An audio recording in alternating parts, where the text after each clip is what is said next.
মাস, পবিত্র মাহে রমজান মাস যারা পেল, আর মাহে রমজান মাস হওয়ার পরেও যারা নিজেকে ক্ষমা ভিক্ষা করতে পারলো না, নিজেকে পাপ মুক্ত করতে পারলো না, নিজেকে যেন সংশোধন করে নিতে পারলো না, শুধরে নিতে পারলো না, ওদের নাক কান ধুলায় ধূসরিত হয়ে যান, ওদের নাকটা ধুলায় মলিন হয়ে যান। আমি বিশ্ব নবী তখন আমিন বলেছিলাম, আর জিবরিল আমাকে যখন এই কথাটা বলল আমি তখন আমিন বললাম। হতভাগা কারা? যারা পবিত্র মাহে রমজান মাস পর পরও নিজেকে সংশোধন করে নিতে পারলো না, পাপ মুক্ত করে নিতে পারলো না, ক্ষমা প্রাপ্তি করে নিতে পারলো না।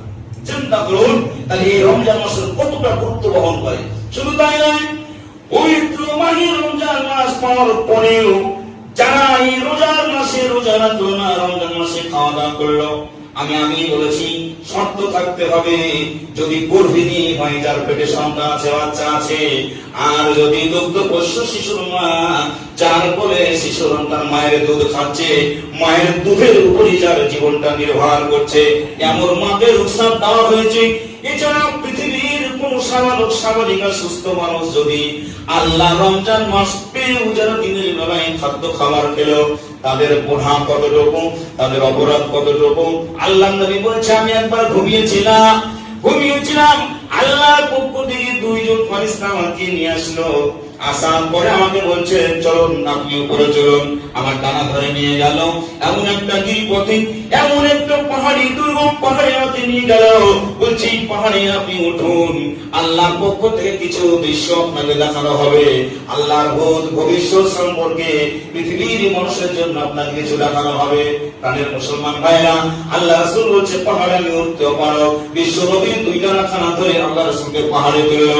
তখন আল্লাহ নবীর কান্ন, বিশ্ব নবীর কর্ণগোচর হলো কিছু মানুষ যেন পশুর মতো চিৎকার করছে, সিংহের মতো, কুকুরের মতো, জন্তু জানোয়ারের মতো কিছু মানুষ চিৎকার করছে, কান্না করছে। তাদের চেহারা, বিকট তাদের শব্দ। আল্লাহ নবীকে আমার সম্মুখে নিয়ে গেল, দেখছে এক শ্রেণীর মানুষের পায়ে যে বড় শিরাগুলো আছে, ভাই বাজার আমরা দেখতে পাই খাসির পায়ের ভিতরে দড়ি দিয়ে বড়ডানটা নিচে ঝরিয়ে দেয়।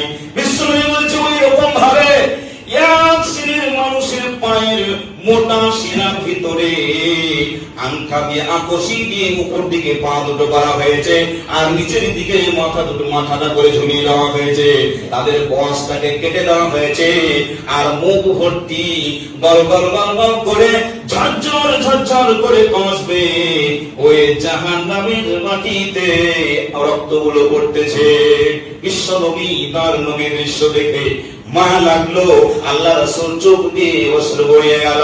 তার নবী বললেন, জিবরিল এরা কারামান হাওলাই, এত চিৎকার করছে কেন, এত শাস্তি দেওয়া হচ্ছে কেন, কেন তাদের চোখগুলোকে কেটে দেওয়া হয়েছে, আর এই মানুষগুলোকে কেন উপর দিকে পা নিচের দিকে মাথা ঝুলিয়ে দেওয়া হয়েছে, এত শাস্তির কারণটা কি তোমরা কি আমাকে বলতে পারো?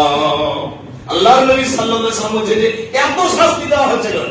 বিশ্বনবীকে বলা হলো, যারা রোজার মাসে খুশি খেয়াল মতো খাম খেয়ালি মতো দিনের যে কোনো সময় খাদ্য খাবার খেত, সময়ের আগে যারা ইফতার করে নিত, ও ভাই বিজ্ঞানী, ও ভাই ভোকেশনালের ছাত্র, মেরিন বায়োলজির ছাত্র, কেমিস্ট্রির ছাত্র, যে রোজা রেখে সময়ের আগে ইফতার করার জন্য এত শাস্তি হচ্ছে, পুরো রমজান মাসে হোটেলে খাবার খেলে তার কি হতে পারে?